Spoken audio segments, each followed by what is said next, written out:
తాకట్లో ఉన్న మీ బంగారాన్ని విడిపించి ఆ రోజు ఆన్లైన్ రేటుకి కొంటాం. Sharma gold company.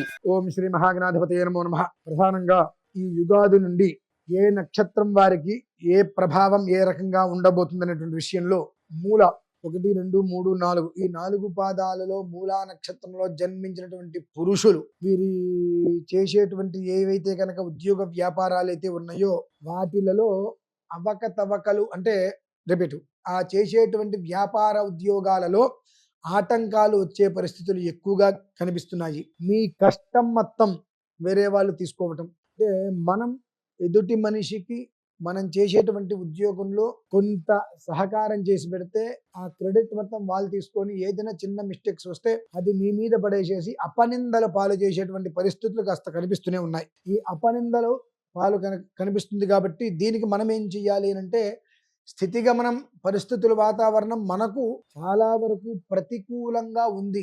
అనుకూలం లేకపోయినా పర్లా, ప్రతికూలం ఉండకూడదు. కానీ ఆ ప్రతికూలం ఉంది కనుక ఏదైనా హెల్ప్ చేయమనంటే సున్నితంగా కొంచెం సమయం ఇస్తే నేను చేస్తాను, వెంటనే నేను చేస్తాను అనకుండా కొంచెం సమయం తీసుకొని చేస్తాను అన్నట్టుగా దాన్ని ప్రలాంగ్ చేసే పరిస్థితి, లేదంటే అలానే పోస్ట్ పోన్ చేసే పరిస్థితి చేస్తూ చాలా నిదానంగా చాకచక్యంగా అక్కడి నుంచి మీరు తప్పించుకోగలిగితే అది మనకు బాగుంటుంది. కాస్త కాదు కూడదు నేను చేస్తాను నేను చెందుతాను అనుకుంటే కష్టం మీది, ఫలితం మాత్రం మీకు దక్కే అవకాశం తక్కువ, నిందలు మాత్రం మళ్ళీ మీకే వచ్చేటువంటి అవకాశాలు చాలా ఎక్కువగా ఉన్నాయి. కాబట్టి మూలా నక్షత్రంలో జన్మించినటువంటి పురుషులు ఒక ప్రణాళికతో నిబద్ధతతో ఒక సిస్టమ్ ఏర్పాటు చేసుకొని దాన్ని అనుసరించి వెళ్ళినట్లయితే అపనిందలు పాలవటము, అలాగే మీరు చేసేటువంటి ఉద్యోగం ఉంటుందా ఉండదా ఏంటి అనేటువంటి ఒక భయం అనేటువంటిది లేకుండా ఏ భగవంతుని అనుగ్రహం వల్ల ముందుకు నడిచింది అనుకోవడానికి అవకాశాలు అయితే మెండుగా కనిపిస్తున్నాయి. ఆ ఒక్క విధానాన్ని అనుసరించగలిగితే,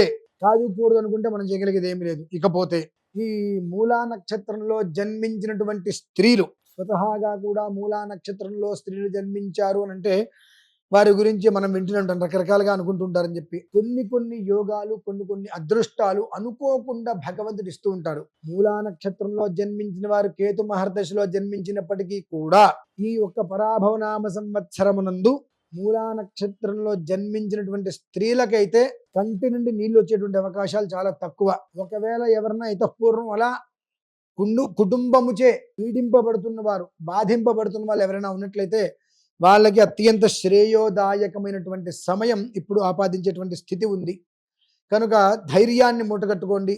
మూల అనేటువంటిది చాలా అద్వితీయమైనటువంటి యోగ నక్షత్రం. ఆ నక్షత్రంలో స్త్రీ జన్మించటమే శ్రేయోదాయకం. కానీ అనాది నుండి ఏవో వస్తున్నాయి, అవన్నీ ఇప్పుడు అప్రస్తుతము. కానీ ఇప్పుడైతే భగవంతుడి యొక్క అనుగ్రహంతో, గురువు యొక్క ఆదేశంతో, కుజుడి యొక్క అనుగ్రహంతో పరిపూర్ణంగా అమ్మవారి యొక్క ఆశీర్వచనము ఈ మూలా నక్షత్రంలో జన్మించినటువంటి స్త్రీలు ఎవరైతే ఉన్నారో వారికి పరిపూర్ణంగా అందబోతుంది. ఈ మూలా నక్షత్రంలో జన్మించినటువంటి స్త్రీలు పురుషులు ఇద్దరు కూడా మరలి అలానే ఆ కేతు మహర్దశలోనే జన్మిస్తారు ఖచ్చితంగా. కనుక ఆ కేతు ప్రభావముచ్చే స్త్రీలు మాత్రం ఈసారి ఒకంత క్షేమదాయకంగా మూలా నక్షత్రంలో జన్మించిన వారికి ఆ క్షేమదాయక యోగం అనేటువంటి అందిపుచ్చుకునేటువంటి అవకాశం చాలా విశేషంగా ఉంది.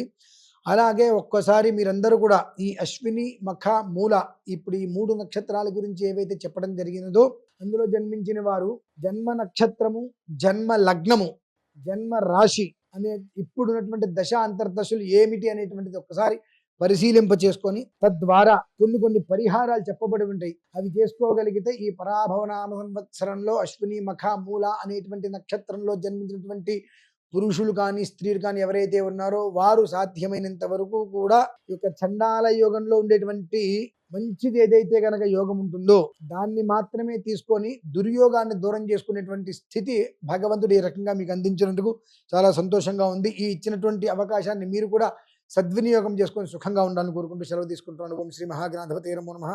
స్వస్తి.